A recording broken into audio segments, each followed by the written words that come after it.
Episode शुरू होता है म्यूजिक के साथ। तभी कौन है जो मेरे ऑर्केस्ट्रा पर इतनी गंदी धुन बजाई? सामने आओ। वो हम नहीं थे, आपको कोई गलतफहमी हुई है। हम इशारा आप सही कह रही हैं, हमें घर चलना चाहिए। नहीं, यही दोनों हैं, इन्हीं दोनों ने ये सारा काम किया है। यही हैं जिन्होंने अभी तक इतनी गंदी धुन बजा रहे हैं। बेवकूफो, मेरे ऑर्केस्ट्रा पर इतना गंदा धुन बजा करके तुमने मुझे गुस्सा दिलाया है, अब लो।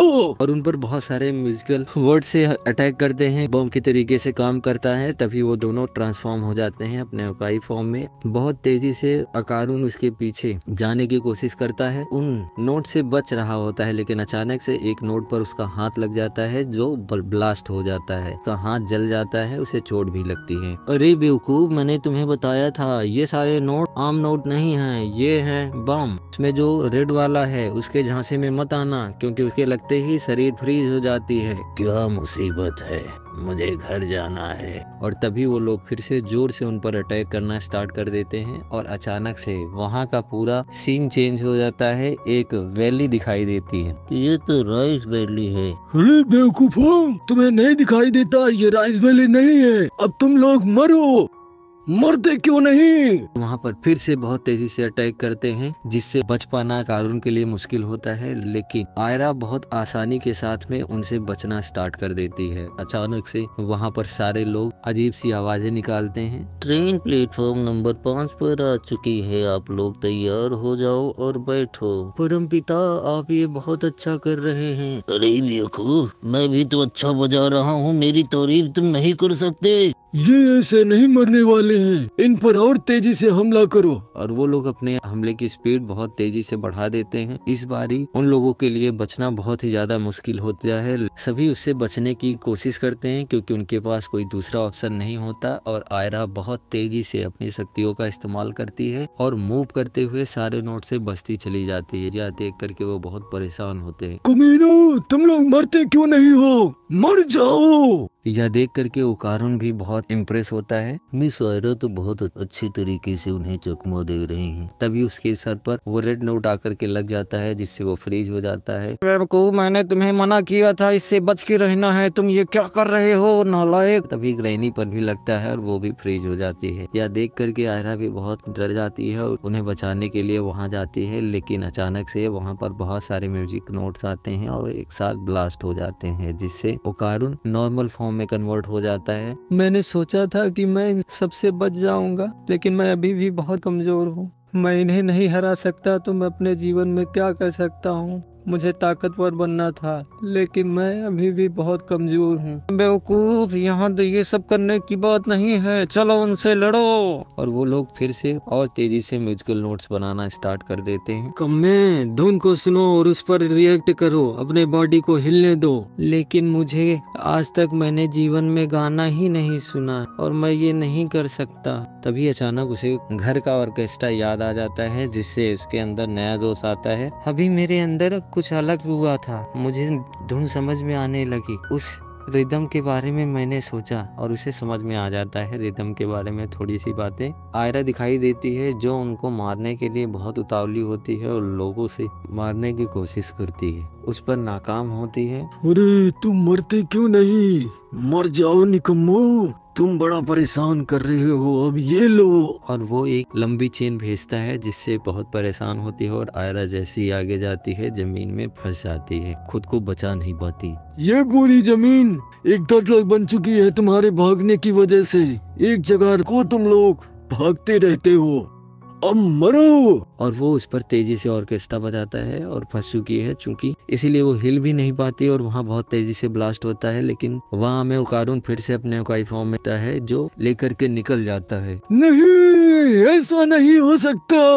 वो फिर से अपनी म्यूजिक को बहुत तेज करता है, लेकिन ओकारुन के अंदर अब रिदम आ चुका होता है, जिसके कारण वो सबसे बचता हुआ आगे निकलता चला जाता है। सामने से म्यूजिशियन उन पर बहुत ज्यादा अटैक करते हैं रिदम से, लेकिन कोई फर्क नहीं पड़ता। लेकिन अचानक से वहाँ बहुत धूल का गुब्बारा चला जाता है और वो लोग कहते हैं, अब तुम इनसे कैसे बचोगे? तुम्हारा बचना मुश्किल है। उन्हें लगता है कि वो अब नहीं बचने वाले हैं। लेकिन तभी अचानक से हमें आयरा का बाल दिखाई देता है जो एक म्यूजिशियन को पकड़कर नीचे खींचती है, उस पर अपने पैर से एक किक लगाती है जिससे उसका सर फट जाता है और वो लोग खुश हो जाते हैं कि ये अच्छा काम है और वो म्यूजिशियन का शरीर मिट्टी में मिल जाता है। वो एक पिक्चर में बदल जाता है। अब उन्हें पता है कि किस तरीके से उन्हें हराना है। अब ये लोग बहुत जोश में दिखाई देते हैं। तभी म्यूजिशियन अपने रिदम को फिर से चेंज करते हैं और नई धुन बनाते हैं जिससे अभी ब्लैक एंड व्हाइट दिखने वाली रिदम कलरफुल हो चुकी है। वहाँ का सीन भी चेंज हो जाता है। जैसे ही उसे मारने के लिए दौड़ते हैं तभी पियानो वाला आदमी फिर से चिल्लाता है, तुमने मेरी रिदम खराब की है,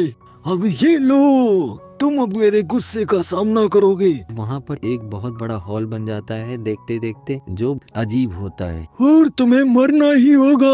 और तभी हमें वो सारे म्यूजिशियन दिखाई देते हैं, कुछ नोट्स प्ले करते हैं जिससे एक बहुत बड़ा जाइंट आदमी निकलता है, अपने मुंह को खोलता है, गाना गाना शुरू कर देता है। यो लामो तो कालो जो तो यो लामो तो। और देखते ही देखते वहाँ पर हमें कई सारे जाइंट आदमी दिखाई देते हैं, अपना मुंह खोलते हैं और आवाज निकालना शुरू करते हैं। जैसे बाकियों का मुंह खुलता है वहाँ से बहुत सारे कठपुतलियाँ निकलना शुरू हो जाती हैं और देखते ही देखते जमीन पर लाखों कठपुतलियाँ हमें दिखाई देती हैं। और अचानक से वो लोग बहुत ज्यादा उल्टी करते हैं जिससे उनकी संख्या बहुत ज्यादा बढ़ जाती है और वो सारे उन दोनों को मारने के लिए आगे बढ़ते हैं, जिससे आयरा उन्हें तोड़ने का काम करती है। लेकिन इनको नहीं मारना है, उन म्यूजिशियन को ढूंढो और उन्हें मारो। चुप भागड़ बिल्ली कहीं की, तुम मुझे आदेश नहीं दे सकती।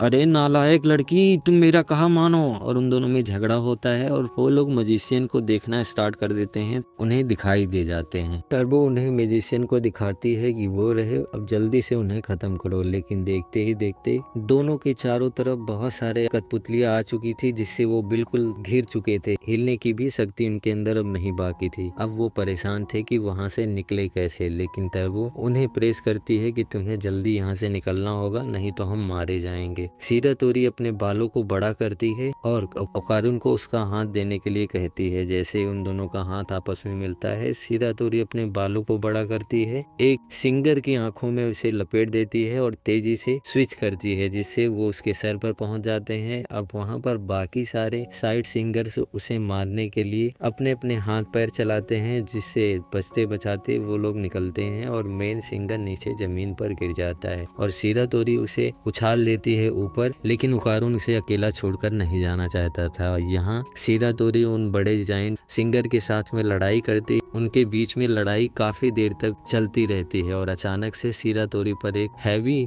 अटैक होता है जिससे उसकी ओकाई एनर्जी लूज होने लगती है और उसके मास्क वगैरह टूटने लगते हैं। तभी उसे ओकारुन और उनकी फैमिली के बारे में याद आता है और फिर से एक नई एनर्जी आती है जिससे वो फिर से ओकाई फॉर्म कंटेन करती है और उनसे लड़ाई स्टार्ट कर देती है। ये लड़ाई बहुत भयानक चल रही होती है और उधर ओकारुन उस मजिशियन के पास में दौड़ता हुआ जाना चाहता है। वो लोग अपने रिदम को बढ़ाते हैं और बहुत सारे नोट्स आते हैं, लेकिन अब नोट्स की जानकारी थोड़ी सी ओकारुन को हो चुकी थी जिसके कारण वो उनसे बचते बचाते आगे चल रहा होता है। जब मजिशियन देखते हैं कि ये बहुत ज्यादा तेजी से आ रहा है तो वो नई नोट प्ले करते हैं जिससे चारों तरफ गैलरी से भी इंसान निकलना शुरू हो जाते हैं और वो उस पर अटैक करने लगते हैं। अब उसे और तेजी से भागना होता है और टर्बो भी उसे कहती है तेजी से नहीं भागोगे तो ये सब हमें मार देंगे और मरने के बाद तो कुछ भी नहीं कर सकते, तुम्हें जल्दी करना होगा। और वहाँ पर स्पीड बहुत ज्यादा तेजी से थी। उसे कहती है कि तुम्हें एक नोट पर 5 रिदम को ढूंढना होगा। बहुत सारी बातें समझाती है जिससे ओकारुन को कुछ तो होता है जो समझ में आ जाता है और वो तेजी से भागना शुरू होता है। तभी उससे बताता है इंसानी रूप में 2 ही बार आपकी फुल एनर्जी को इस्तेमाल कर सकते हैं और वह बहुत तेजी के साथ में आगे जाता है और देखते ही देखते वो उन मैजिशियन के पास पहुंच जाता है और उन्हें फोड़ देता है और वो मर जाते हैं। उनके ढांचे हवा में उड़ते हुए दिखाई देते हैं। अगले ही पल उनकी तस्वीरें नीचे जमीन पर होती हैं। बाकी सारी कठपुतलियां भी खत्म होती हुई दिखाई देती है और आयरा भी हमें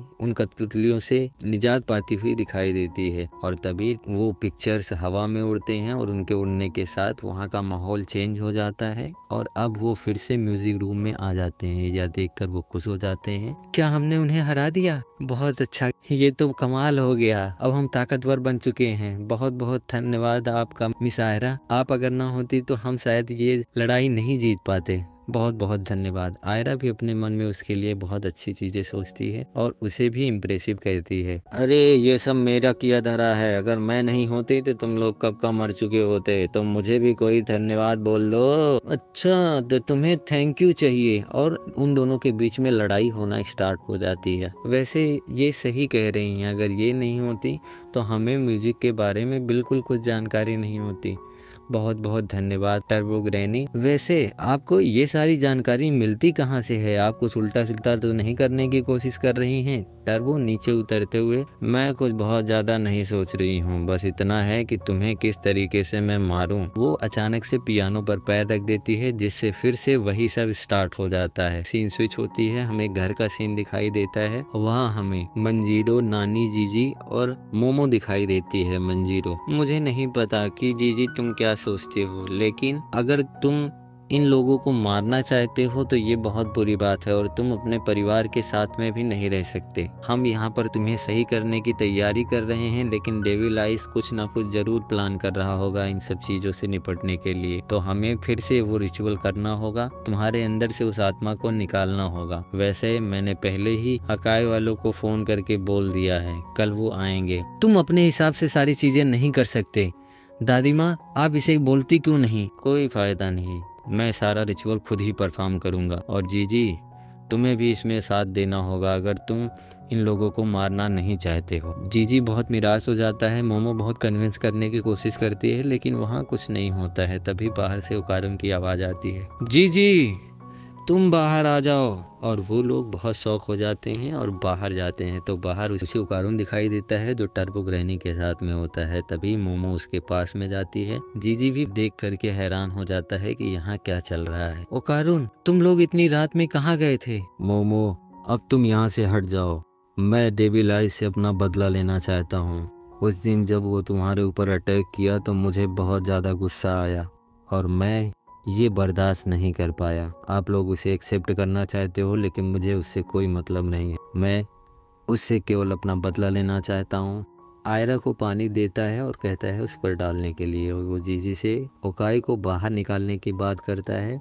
और तभी ओकाई फॉर्म में कन्वर्ट हो जाता है, जिसे देखकर मोमो डर जाती है और कहती है कि ये सारा काम बंद करो। लेकिन तभी पीछे से मंजीरो, ओकारुन, ये सब करने की ज़रूरत नहीं है, हमने पहले ही डिसाइड कर लिया है कि हम इसका एक्सॉर्सिज्म करवाएंगे और वो जल्दी ही होगा।